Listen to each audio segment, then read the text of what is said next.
NASCAR is back from the Easter break and better than ever. Did I say better than ever? I meant mind-numbingly boring. I fell asleep during this race not once, but twice. The first time during the final stage of the race on Sunday afternoon, the second time while rewatching it Sunday night. So what do we do with a race at Talladega that doesn't have the big one? The Jack Links 500 at Talladega Superspeedway, the race that begs the question, how bad does the racing have to get for NASCAR to change the car? The answer, apparently worse somehow. The field lines up to take the green flag, and Zane Smith in the 38 is on the pole. You know, the legendary Zane Smith, a household name that you definitely didn't just Google. On lap 43, Kyle Busch in the 8, Brad Keselowski in the 6, and Ryan Blaney in the 12 all played bumper cars while trying to get to pit road during green flag pit stops. This completely trashes Brad and Ryan's car, knocking them out of the race, and also ruining Kyle's day. It's time to check in on the Kyle Busch didn't win counter, which now stands at 67. If it gets to 70, we all win free croissants from Cheddar's. We are also adding the how many races since Kyle had a penalty counter, because every damn week he gets some sort of pit road penalty, this week getting bopped for speeding. Look at that ankle. Oh yeah, baby, look at that ankle. It's so sexy. I have so many problems.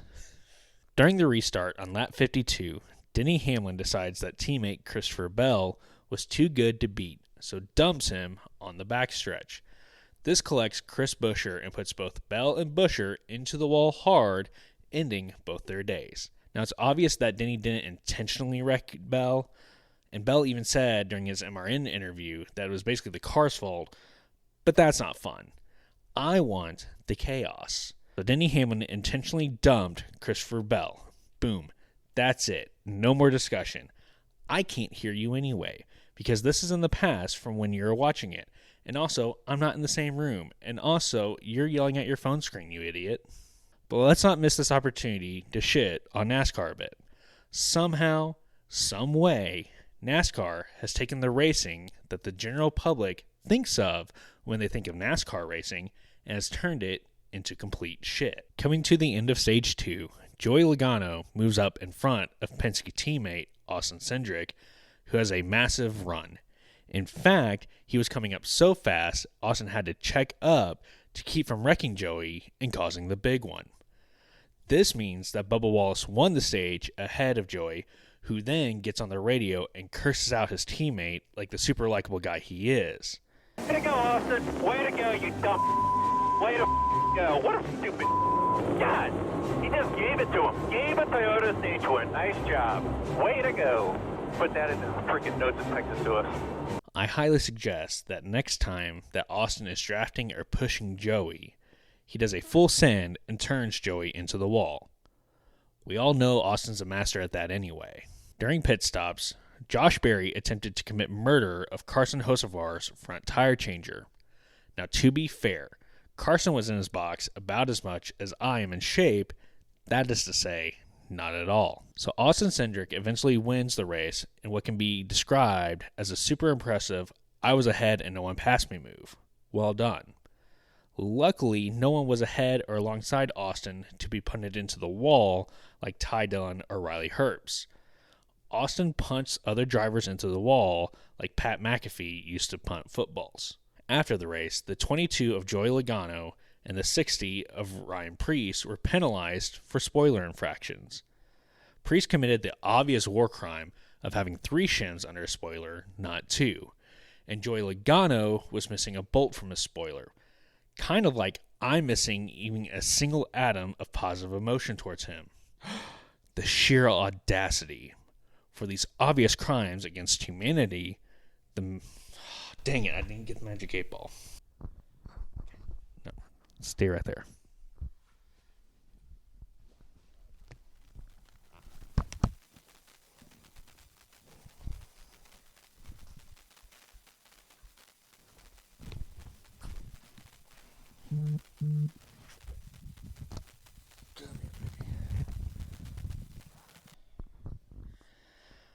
I have to justify the $10 Amazon order somehow. For this obvious crime against humanity, the Magic 8 Ball sentences these two men to death by hanging, otherwise known as disqualification. R.I.P. Ryan Preece and fuck off Joey Logano. Now let's get to this week's awards. The If You Can't Beat 'Em, Wreck 'Em award goes to Denny Hamlin for wrecking Christopher Bell. Great job, Denny. I'm sure everyone just loved that. The This Is Why No One Likes You, You Big Dumb Dipshit award goes to Joey Logano for throwing Austin Cindric under the bus. This was so egregious, even former Atlanta Braves great Chipper Jones took time to shit all over Joey on Twitter. Everyone say it with me. Fuck Joey Logano. The What the Fuck Is This TV Direction award goes to Fox, who once again had themselves a day. Now granted, most of the ad breaks were side by side. A slight improvement. However, with 12 laps to go, they go to one final side by side and don't come back until there are 5 laps remaining. 5 laps remaining. Well done, everybody.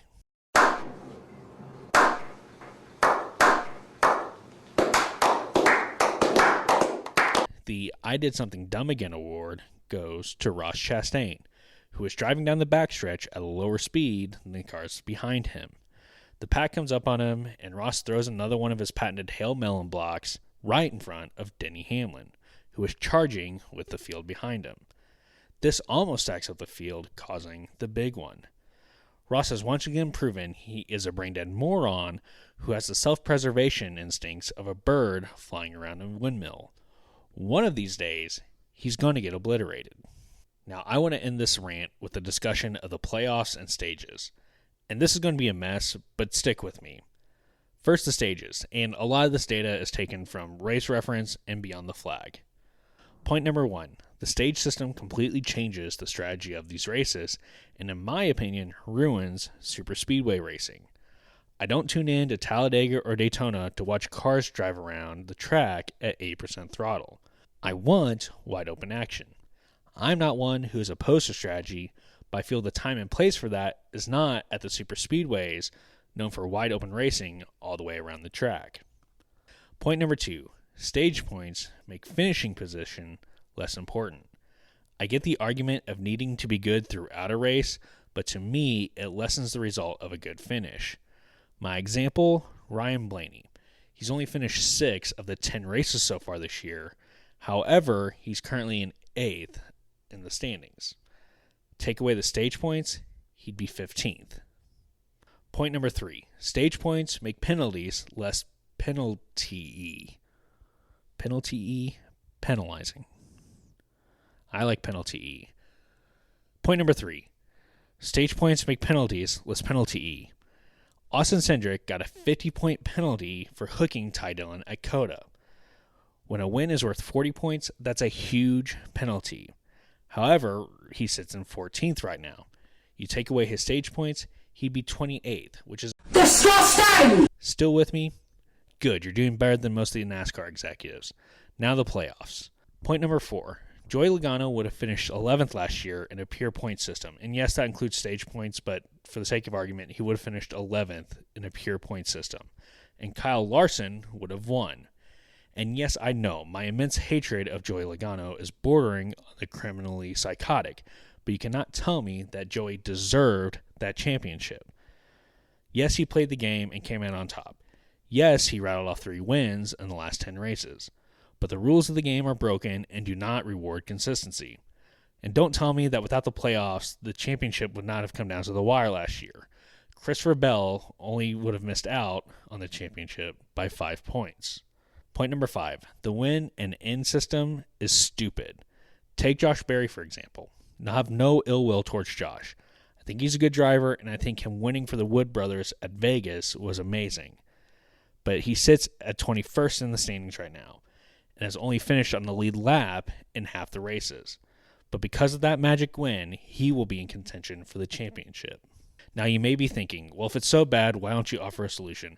I'm so glad you asked. So here's my point system for when we shoot the France family into the sun, and shout out the Slap Shoes and the Winston Cup format for most of this. A lot of this was taken from Slap Shoes, but I think he had a good basis. 200 points for first, 190 for second, then 5 points less each position down to 40th, where you get 1 sympathy point. If there aren't 40 cars in the field, congrats. If you crash out first, you get some extra points compared to other races. Is what it is. 5 bonus points for leading a lap, 5 for leading the most laps, and maybe 5 points for the fastest lap, although I'm not sold on there needing to be points for fastest lap. If I'm feeling really frisky, we may even give 5 points for pole position. No playoffs and no stages. Anyone who mentions either will be summarily shot. If you want to take a race off, go ahead, but congrats, you're getting 0 points. This system makes every race worth the same. No getting a win and sneaking your way into contention. No stages to outweigh your finishing position and take away from strategy for the teams. No gimmicks to water down the racing. And if all this sounds too simple, congrats. NASCAR wants to offer you a job. Next week is at Texas Motor Speedway, which was miraculously rebuilt after last week's Fix NASCAR crusade. I would say hopefully the racing would be better, but I'm not that dumb. I am that dumb. Yeah, I'm that dumb. So to review, Austin Cindric won, but is still a dick. Joey Logano is the source of all evil in the world. I can run NASCAR better part-time than the current executives do now. Playoffs and stages have ruined the sport. I missed the big one, and I have a fever, and the only prescription is more cowbell.